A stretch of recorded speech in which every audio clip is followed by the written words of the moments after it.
Som una entitat social i ciutadana perquè treballem amb voluntaris, els voluntaris són l'ànima del casal. I el nostre gran repte és, mitjançant l'educació, evitar l'exclusió social d'infants, joves i adults també. Transformar els barris i crear igualtat d'oportunitats per tothom.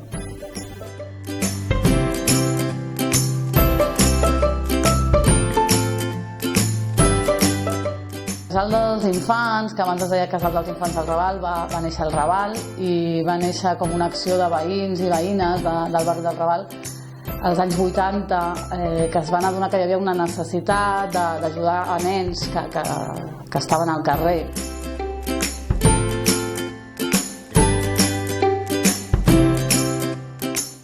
El nostre gran repte és l'exclusió, treure de l'exclusió social aquests joves, aquests infants, sobretot, que són els més vulnerables, i transformar el barri, perquè sense una transformació real del barri és posar un parche.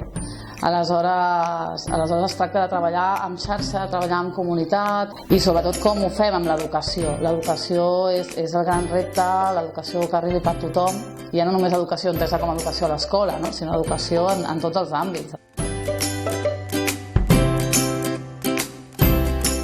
En el Raval tenim 13 projectes, des del centre obert, que és una mica el projecte insígnia del casal, que venen els nens a passar aquestes 2-3 hores cada tarda, on fan deures, on juguen, on fan esport. El centre obert és per infants de 3 a 16 anys.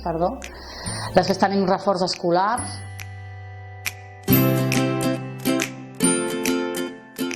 També tenim PQPIs, on hi van joves amb risc real d'exclusió social, perquè són joves que pel que sigui no han pogut acabar l'ESO i se'ls dona aquesta formació professional.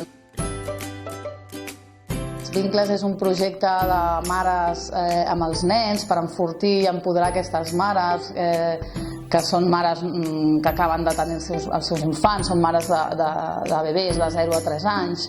Hi ha un altre projecte molt lligat a Vincles que es diu Minúscula, on les mares que fan cursos de qualsevol tipus, bé de català, de castellà, d'hostaleria, qualsevol curs, poden deixar els seus bebès també aquí unes hores, els seus infants, mentre elles van a fer aquests cursos.